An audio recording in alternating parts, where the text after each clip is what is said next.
Hi, today we are going to learn about biotransformation. In this chapter, I am not going to deal in detail. We just try to see what is biotransformation in short form. So, as per the definition, biotransformation means transforming one chemical entity to other. So, it is changing its chemical structure in a biological system, hence we call it as biotransformation. So, transforming your chemical structure, transforming the chemical structure to other. Hence, this transformation is going to occur in bio, or you can say living organism.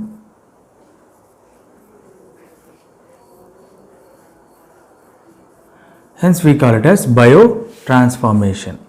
Now, this is the definition. Definition says biotransformation is defined as a process of conversion or change in the chemical structure of a molecule is called as biotransformation. Now, why biotransformation? Next point is why the metabolism. You can call it as a metabolism or biotransformation. Okay. Why biotransformation? Reason is whatever the drugs we take into the body, we call them, body take it as a foreign object. So, we call them as xenobiotics. So, it is xenobiotics. So, drugs are foreign objects. Xeno means foreign, biotics means things. Okay. So, your drugs are foreign objects. The body will recognize them as a foreign object. Now, there is a need for, after the drug shows its action, there is a need for the drug to be eliminated. But almost all drugs, you can say 90% of drugs are lipid in nature, lipid loving, not lipid in nature, it is lipid loving, because for the drug to get absorbed from GIT to blood, whatever the GI lining is there, it is made up of phospholipid. Hence, drug need to have lipid loving nature or lipophilicity to pass from GIT to blood. Now, the drug is lipid in nature. Now, we want to eliminate this, or our body want to eliminate this xenobiotic, that is your drug, which is lipid in nature. Okay, it may be lipid in nature or drug may be hydrophilic. In any case, there will be a biotransformation because they need to be eliminated from the body. So, for that, what they will do is they will convert your drug to lipid drug to polar. We can say non-polar drug to polar drug. So, there will be a conversion from non-polar to polar. Hence, there will be ease of elimination, because once the drug gets soluble in water, it can be excreted through urine. So, this is the reason why biotransformation. Next is, what are the organs which are involved in biotransformation? The main organ is liver. So, liver is the main organ which will biotransform your drug. Then, next one is lungs and so on. So, we have many organs which will involve in biotransformation, but the main organ is your liver. Liver is the main organ. Now, what are the enzymes which are responsible for the biotransformation? There are two types of enzymes. The enzymes are classified as microsomal enzymes and non-microsomal enzymes. Microsomal means there are micro means which is in micron size, somal means body, microsoma, soma means body. Okay, so this we have a endoplasmic reticulum. There we can see rough endoplasmic reticulum. There are some bodies which are attached. This we call it as microsome, microsomals. Okay, microsoma. So they are micron in size bodies which are lipid in nature. So, for the drug to pass through this body, the drug should be lipid in nature. Hence, microsomal enzymes are mainly involved in metabolism of lipid drugs. Why? whatever the, let's say we have enzyme here, this enzyme is covered in a microsome. This microsome is lipid. The outer part of the microsome is lipid in nature. Hence, the drug which is lipophilic will enter into the microsomal enzymes. Hence, microsomal enzymes are more involved in the metabolism of your drugs which are lipid in nature. Next one is non-microsomal enzymes. These enzymes are present in cytoplasm. So these enzymes are present in cytoplasm. Because cytoplasm, what is the main content of the cytoplasm? That is water. So water is the 70 to 80% content of your cytoplasm. Hence these enzymes are very much involved in the metabolism of hydrophilic drugs. Because already these enzymes are present in cytoplasm, which is the main content of cytoplasm is water. Hence these drugs are involved in the metabolism, or they are most probably involved in the metabolism of your water soluble drugs. Okay, so GPAT question, remember, lipid soluble drug, microsomal enzymes, water soluble drug, non-microsomal enzymes which are present in cytoplasm. Where they are present? Microsomal enzymes are present in microsomal bodies. These are present on rough endoplasmic reticulum. Okay, that roughness is due to this microsomal bodies. Okay, microsomes. Next is, now we saw what are the enzymes which are involved in metabolism of drug, or you can say biotransformation of drug. After seeing the enzymes, we will try to move on. What are the types of biotransformation? Types.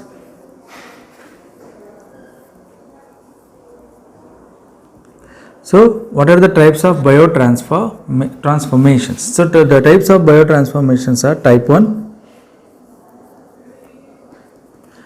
type 2, and in rare case there is a type 3, glutathione. What we say that addition of glutathione is considered as type 3 by some researchers, but I am not going to deal that in here. But remember, there is a type 3 also, that is glutathione conjugation. Conjugation of glutathione, we call it as type 3. So type 1, we have other name for type 1 also, that is non-synthetic metabolism. Type 1 is also known as non-synthetic metabolism. Type 2 we call it as synthetic metabolism, or you can say conjugation. There is a reason why we got that name. I will tell you this in a later part of this chapter. Okay. So non-synthetic, what we do here is, I said you all the drugs are most of the drugs are lipophilic in nature. So to make this drugs to get excreted from kidney, so kidney is the main source of excretion, that is urine is the main source of excretion. So to make this lipophilic drug to get excreted through urine, and the main constituent of urine is water, you should convert the drug to be lipophilic. Okay, you need to convert the drug, lipophilic drug to hydrophilic. So there what we have to do is, in the type 1 metabolism, again it is classified into oxidation, reduction and hydrolysis. Okay, oxidation, reduction and hydrolysis. All this process, what this will do is, they will try to convert your lipophilic drug to water soluble drug. We will see one example. Okay, I am not going to tell the particular example, just to make you to understand. So oxidation means introduction of OH group to the your drug molecule. Let's say I have a drug molecule which is lipid in nature. Once it goes through the oxidation, that is type 1 metabolism, this drug will get this particular functional group OH. Due to oxidation, we try to add OH in that. Due to this, what happens, the polarity of drug increases and there is a chance that drug will go and excrete from the urine. Likewise, reduction and hydrolysis also. Here it is called as non-synthetic, because we are not going to synthesize any new molecule here. Only the functional group or the polarity of the given drug is been increased. So functional group, either it is unmasked, if the polar function group already, if the polar function group is already present in the drug, that will be unmasked, or we will add one polar function group to the drug. That what happens in the first type of metabolism, hence we call it as non-synthetic. We are not going to synthesize it, but the molecule will be same. Only thing is that functional group is added. And next one is after first pass metabolism, after type 1 biotransformation, okay, there is a chance that your drug will not completely get polarized. There is a chance some of the drugs will not get polarized. Again, those drugs which pass through the type 1 biotransformation, which are not been polarized, they will enter to the type 2. Type 2 biotransformation, that is conjugation. There is a reason why we call it as a conjugation, because we try to add one major, or you can say macropolar group to the polar substance to the drug. Let's say we have a drug here which already came from the type 1 metabolism biotransformation, but it is not been, let's say it has this group, but this drug is not been so much water soluble, okay, hence it will go to the type 2. Here what happens, we try to add glycine, okay, just a small correction, we call it as phase 1 metabolism and phase 2 metabolism, and phase 3 is there, it is completely different. I said it as a type 1, so just make a note, it has a phase 1 and phase 2 metabolism. So phase 1 is oxidation, reduction and hydrolysis, phase 2 is synthetic, or you can say conjugation. So we either we add glycine or glucouronic acid, okay, or sulfate. So by the addition of glycine, let's say we are adding glycine, so glycine is been attached to the drug. So you have a drug which already came from oxidation, that is phase 1 reaction, I attach glycine to this. Because glycine is more water soluble, by attaching the glycine to the drug which is not very soluble, it will also become more water soluble. Because we are making conjugation, we are synthesizing a altogether new molecule. So drug and glycine together form a new molecule which is having more solubility. Now you can ask me, sir, why the solubility of drug has been increased in the phase 2 metabolism? Because we are adding a macromolecule, that is glycine, which is already soluble, to your drug. Due to addition of this, or you can say due to formation of a new compound along with the glycine, the drug which is less soluble in water, even though after phase 1 metabolism, it will get more readily soluble. So in phase 2 metabolism, we try to add a group itself to a major group, can say it as a macromolecule to the drug, so that this macromolecule is hydrophilic in nature, and it will impart its hydrophilicity to the drug also. Due to this, drug will get, definitely it will get solubilized and it will be excreted. So that what is your metabolism, or you can say biotransformation in short form. We will see how to evaluate the biotransformation. So next part is evaluation of your biotransformation. Evaluation means how will you come to know methods. What are the different methods to study whether the biotransformation is, how the biotransformation is carrying out. For that what we have in vivo methods and in vitro methods. What is in vitro methods? In vitro, see here we have methods such as I'll just take a screenshot here. Okay, see here we have two methods, in vitro and in vivo methods. By these two methods you can study the biotransformation or drug metabolism. How? In vitro drug metabolism, there are several approaches for in vitro. What are those? They are enzyme source in these studies are human derived systems. In vitro means what? We are conducting the studies outside the body. What I will do, I will collect the enzymes from the human system. Okay, we'll try to collect the enzymes. I will collect liver microsomes, I will collect hepatocytes, or you can say cell lines of hepatocytes. I will synthesize outside and I will make that cell lines to synthesize that enzyme. Then I will collect the enzyme and I will carry out the test. Okay, liver slice. Okay, any dead organism is there, I will take that liver of that dead organism and I will slice the liver. By slicing the liver, what happens? All the enzyme will be released. So to know whether the biotransformation, to study what type of biotransformation is going on, how the biotransformation is carrying out in the body, to study it in vitro, you need to collect those enzymes from the organisms. So these are the various methods through which you can collect. Or finally you can go to cDNA gene, extract the gene, put the gene in a vector which will develop your enzymes. Okay, this gene is responsible for enzymes. So take that gene, put it in a host cell to get enzymes. So by these methods I will collect the enzymes and I will conduct the all study outside the body.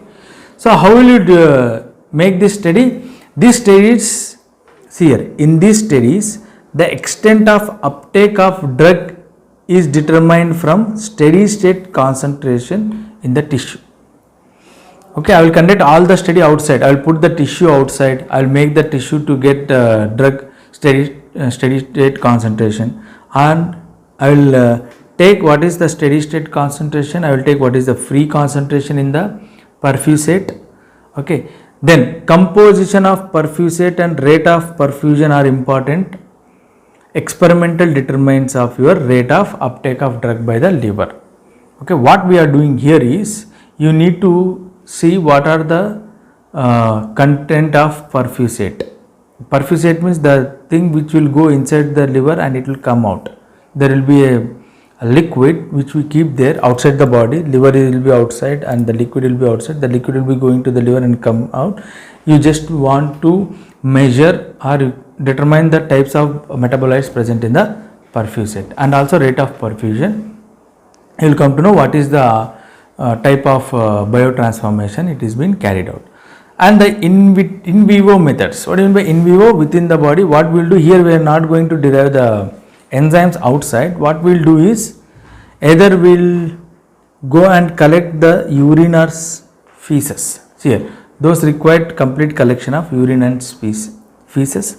If you collect the urine, because your drug is being excreted through urine, if you know what is the metabolite of the drug, just analyze the urine or just analyze what is the content or what is the concentration of metabolite that is present in the urine at given time. In different time intervals you will come to know what is the rate of metabolism. Then those which are sampled at regular intervals means, or you can directly take the blood sample and measure what is the amount of your native drug and as well as metabolite which is being changing for given time. Okay, identification of metabolite in the, there are two approaches. How can you identify the metabolite in the urine or blood? How can you do that metabolism? If you have reference compound, okay, if you have reference compound, identification of metabolites is done in the biological samples when reference compounds are available, no problem. Second method is, if there is no reference compound, then what you have to do, you have to put all your blood or you can say sample, that is your urine, into the HPLC. This HPLC will segregate all metabolites, then take individual segregation and measure what is the type of metabolite which is coming out. Then you can say that okay, this metabolite is belong to this particular drug. So this is the methods by which you can study the biotransformation, in vitro method as well as in vivo method. I hope you understand.